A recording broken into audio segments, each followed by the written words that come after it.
ओम अज्ञानतिमिरान्धस्य ज्ञानञ्जनशलाकया चक्षुरुन्मिलितं येन तस्मै श्रीगुरवे नमः। श्रीचैतन्यमनोभीष्टं स्थापितं येन भूतले स्वयं रूपः कदा मह्यं ददाति स्वपदान्तिकं। वन्देऽहं श्रीगुरौ श्रीयुतापदकमलं श्रीगुरुन् वैष्णवांश्च श्रीरूपं साग्रजातं सहगण रघुनाथान्वितं तं सजीवं साद्वैतं सावधूतं परिजनसहितं कृष्णचैतन्यदेवं श्रीराधाकृष्णपादान् सहगण ललिता श्रीविशाखान्वितांश्च। हे कृष्ण करुणा सिंधु दीनबंधु जगत्पते गोपेश गोपिका कांत राधा कांत नमस्तुते। तप्त कांचन गौरांगी राधे वृंदावनेश्वरी वृषभानुसुते देवी प्रणमामि हरिप्रिये। वाञ्छाकल्पतरुभ्यश्च कृपा सिन्धुभ्य एव च पतितानां पावनेभ्यो वैष्णवेभ्यो नमो नमः। जय श्री कृष्ण चैतन्य प्रभु नित्यानंद श्री अद्वैत गदाधर शिवास आदि गौर भक्तवृंद। हरे कृष्णा कृष्णा कृष्णा हरे हरे, हरे राम राम राम हरे हरे। नमो विष्णुपादाय कृष्णप्रेष्ठाय भूतले श्रीमते भक्तिवेदांत स्वामिन्निति नामिने। नमस्ते सारस्वते देवे गौरवाणी प्रचारिणे निर्विशेष शून्यवादी पाश्चात्य देशतारिणे। हरे कृष्णा। भगवद गीता अध्याय 8वां अटेनिंग द सुप्रीम, श्लोक संख्या 13। ओम इत्येकाक्षरं ब्रह्म व्यवहारन् मामनुस्मरन् यः प्रयाति त्यजन् देहं स याति परमां गतिम्। इस योगाभ्यास में स्थित होकर तथा अक्षरों के परम संयोग यानी ओंकार का उच्चारण करते हुए यदि कोई भगवान का चिंतन करता है और अपने शरीर का त्याग करता है तो वह निश्चित रूप से आध्यात्मिक लोकों को जाता है। तो हमने सुना था कि किस प्रकार से अपने प्राणवायु को ऊपर लाना है, फिर यहाँ पे लाना है, फिर आँखों से ऐसे देखना है, फिर ऊपर स्थित करना है वगैरह वगैरह। तो ये सब करना है। तो इसके ऊपर हमने चर्चा करा था। इसका सबका उद्देश्य पिछले श्लोक में भी हमने सुना था कि we have to control the senses. Senses को जगह जगह से हटाना है, ये बड़ा इंपॉर्टेंट है। यही योग है, हमने सुना था। अगर हम लोग ये सब प्राणायाम इत्यादि कर पा रहे हैं लेकिन हमारी इंद्रियां इंद्रिय विषयों में डूबी हुई हैं, लिप्त हैं तो हम योगी नहीं हैं। इस उद्देश्य से तो आजकल की डेट में जितने भी योगी बाबा हैं उनमें से कोई भी योगी नहीं है, क्योंकि वो इंद्रिय तृप्ति का अड्डा अगर उन्होंने बना रखा है तो हमने सुना था ब्रह्मचर्य का पालन करना, सुना था आप लोगों ने, इंद्रियों को कंट्रोल करना और ये सब करके फिर भगवान पे ध्यान केंद्रित करना। ये योग का असली पर्पज़ था। असली पर्पज़ है भगवान पर ध्यान लगाना वास्तव में। उसके लिए जैसे हम कई बार बोलते हैं कि अगर आपको कार चलानी है तो एक चीज़ को कंट्रोल करना पड़ेगा। क्या? स्टीयरिंग को। स्टीयरिंग को कंट्रोल नहीं करोगे तो कार अपनी दिशा में नहीं जाएगी आपके अनुसार। तो उसी तरह से कैसे क्या साबित हुआ कि मन को इंद्रियों को कंट्रोल करेंगे तो वो हमारी वांछित दिशा में जाएगा, वेयर वेयर वी डिज़ायर, वरना वो अपने हिसाब से किधर को भी चला जाएगा। समझ में आ गया? तो इस प्रकार से आप बता रहे हैं भगवान ऐसे योगाभ्यास में स्थित होकर, अब आप स्थित हो गए और आपने परम अक्षर का उच्चारण किया। परम अक्षर का संयोग व्हाट इज ओम। अब यहाँ पे पूरी बात बहुत अच्छी बता रहे हैं भगवान। क्या करें? ओम इति एक अक्षरम ब्रह्म व्यवहारन माम अनुस्मरण। इस प्रकार ओम का उच्चारण करते हुए जो मेरा स्मरण करता है। मेरा मतलब किसका? भगवान का या कृष्ण का? बात तो एक ही है, लेकिन यहाँ पर कृष्ण बोल रहे हैं ना अर्जुन को, जो मेरा अनुस्मरण करता है, यानी कि कृष्ण का जो अनुस्मरण करता है। तो यहाँ पर एक बात क्लियर है कि ओम का उच्चारण इज इक्वल टू कृष्ण का स्मरण। कृष्ण का उच्चारण कृष्ण का ही दूसरा रूप है ओम भी।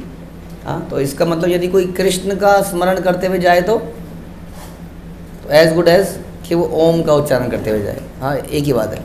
इधर प्रभुपाद यहाँ पे क्लियर कर रहे हैं यदि कोई हरे कृष्णा कृष्णा कृष्णा हरे हरे, हरे राम राम राम हरे हरे का उच्चारण करते हुए जाता है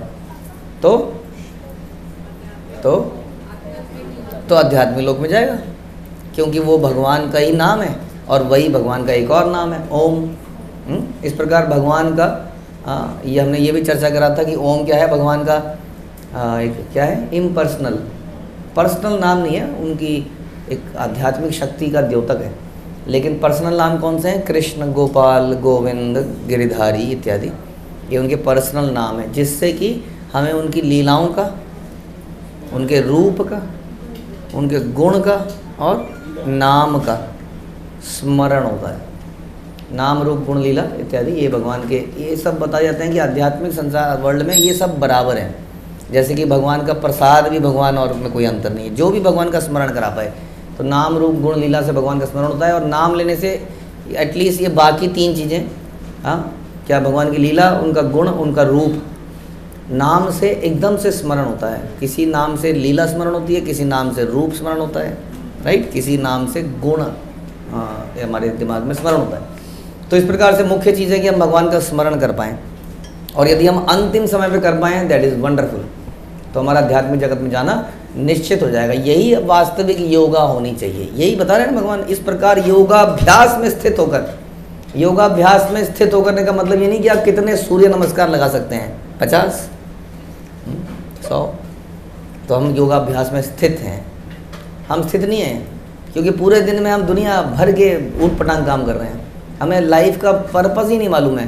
तो this is not the purpose. जो कह रहे हैं योगाभ्यास में स्थित होकर यदि आप भगवान का चिंतन करें, ओम बोलकर, भगवान का स्मरण कर कर, हरे कृष्ण महामंत्र बोलकर, और इस प्रकार से आप अगर शरीर का त्याग करते हैं तो आपकी डिस्टिंक्शन या जो भी कह लीजिए पक्की है, एग्ज़ाम क्लियर। सीधा हम कहाँ जाएंगे? आध्यात्मिक लोकों में जाएंगे, यानी कि स्वर्ग लोक में जाएंगे। नहीं, सो स्वर्ग लोक क्या है फिर? स्वर्ग लोक भौतिक क्यों है? वहाँ पर भी जन्म मृत्यु है। Very good. यानी कि देवता भी मरते हैं, हमने सुना नहीं था कभी। देवता भी मरते हैं, हेमंत जी? देवता मरते हैं? मरते हैं देवता? पक्का? कोई एग्जाम्पल है इसका? ब्रह्मा जी की आयु गीता में बताई गई है, इसका मतलब ब्रह्मा जी मरते हैं। तो जब ब्रह्मा जी मरेंगे तो बाकी देवता उनकी सरकारी तो है, तो वो भी मरेंगे, निश्चित रूप से मरेंगे। तो इस प्रकार स्वर्ग लोक में नहीं जाना है, स्वर्गवासी बनना है आपको, गोलोकवासी बनना है, राइट। तो गोलोकवासी बनने के लिए ये करना पड़ेगा कि भगवान का चिंतन करना पड़ेगा, जीवन का त्याग करते हुए हमारे स्मरण में भगवान आए। जैसे भीष्म पितामह के केस में तो भगवान ही स्वयं आ गए। हम भी ऐसा बोलते हैं कि शुद्ध भक्त के लिए तो भगवान ही आ जाते हैं। तो हमारे स्मरण में भगवान अंतिम समय में कैसे रहेंगे, ये हमने क्या चर्चा किया था कि जैसा हमने जीवन भर किया होगा, जीवन भर केवल मंगलवार को प्रसाद चलाने वाले का स्मरण अंत में नहीं आ सकता है ना। शनिवार को तेल चढ़ाने वाले का स्मरण अंत में शनिदेव का स्मरण नहीं आएगा। क्यों? उसको निरंतर करना पड़ेगा, तब स्मरण में आएगा। या तो निरंतर तेल चढ़ाओ आप, या निरंतर हनुमान जी की भक्ति करो, तो हनुमान जी जरूर स्मरण में आएंगे। जिसकी भी आप भक्ति करते हैं वैसे तो, यान्ति देवा व्रता देवान, अगर देवताओं के लोक में भी जाना है, you want to associate with Hanuman ji, no problem, लेकिन हनुमान जी का इतना भक्ति करनी पड़ेगी कि अंतिम समय में हनुमान जी स्मरण में आए। हनुमान जी के लोक में जाके भी आपका भी कल्याण ही होगा, क्योंकि वो वहाँ पे राम राम जप रहे होंगे, तो उसके बाद वो आपको लेके चले ही जाएंगे। हाँ, बट कम से कम उसको निरंतर करना पड़ेगा, तभी वो मृत्यु के समय ध्यान में आएगा। नहीं तो मृत्यु के समय में ये सब चीज़ ध्यान में नहीं आती है। हमारा अधिकतर स्मरण पूरे दिन में किसका रहता है? मैं और मेरा का, मेरे बच्चे, मैं, मेरा परिवार। इसलिए मरते हुए उन्हीं का स्मरण होता है, इसलिए वो फिर से एक परिवार में जन्म लेता है। उसी परिवार में नहीं लेता है, ध्यान रखिए, किसी परिवार में वो जन्म लेता है, क्योंकि वो पारिवारिक व्यक्ति है, वो परिवार में ही जीना चाहता था। हाँ, तो इसलिए उसका जन्म फिर से एक परिवार में होता है, विच इज़ वेरी डेंजरस। फिर से हम पैदा होते हैं, फिर से हमें बीमारियाँ लगती हैं, फिर से हम बुढ़ापा आता है, फिर से हमें मृत्यु आती है, फिर से हम एक और परिवार में जन्म लेते हैं। और कई बार हमारा परिवार मनुष्य का ना होकर जानवरों का परिवार हो जाता है। जानवरों का परिवार होता है, किसका? सबका तो नहीं होता होगा, मतलब हाँ, लेकिन कईयों का परिवार भी होता है जो थोड़े एडवांस्ड कॉन्शियसनेस वाले होते हैं, जैसे गाय हो गई, कुत्ते हो गए, कुत्ते बिल्ली, ये सब देखिए माँ पिता का बिल्कुल। इंसेक्ट्स वगैरह में कुछ माँ पिताजी का कोई हिसाब किताब नहीं होता, हाँ, लोअर लेवल पे। तो कई बार हमारे परिवार नॉन ह्यूमन भी हो सकते हैं। अगर हमारे ह्यूमन लाइफ में हमारे कर्म पापमय हो गए और पारिवारिक अटैचमेंट तो हमारी है ही, तो कहाँ पैदा होंगे? किसी जानवर के परिवार में पैदा होंगे। तो ये समस्या है। एक हमारा इटर्नल परिवार भी है जो कहाँ पर है? गोलोक में है। वहाँ पे शायद हमारी फ़ोटो टंगी होगी अभी कि हाँ बड़ा रोते होंगे, गया था वो, नीचे गया हुआ है, हाँ नीचे के लोगों में गया हुआ है, न जाने कब आएगा, आएगा एक दिन तो आएगा ही। हाँ, फ़ोटो लगी होगी हमारी कि नहीं? और वो हमारे को देखते होंगे, गया था, आएगा आएगा, उसको याद ही नहीं है, भूल चुका है मैं। फिर एक दिन हम वापस जाएंगे, फिर अपने हाथ से अपनी फ़ोटो हटा देंगे, मैं आ गया हूँ। उस इटर्नल परिवार में जाना है ना वहाँ पे। तो इसलिए अंतिम समय में भगवान का स्मरण करना पड़ेगा, उसके लिए जीते जी भगवान का स्मरण करना पड़ेगा। हरे कृष्ण। श्रील प्रभुपाद की जय। भगवद गीता की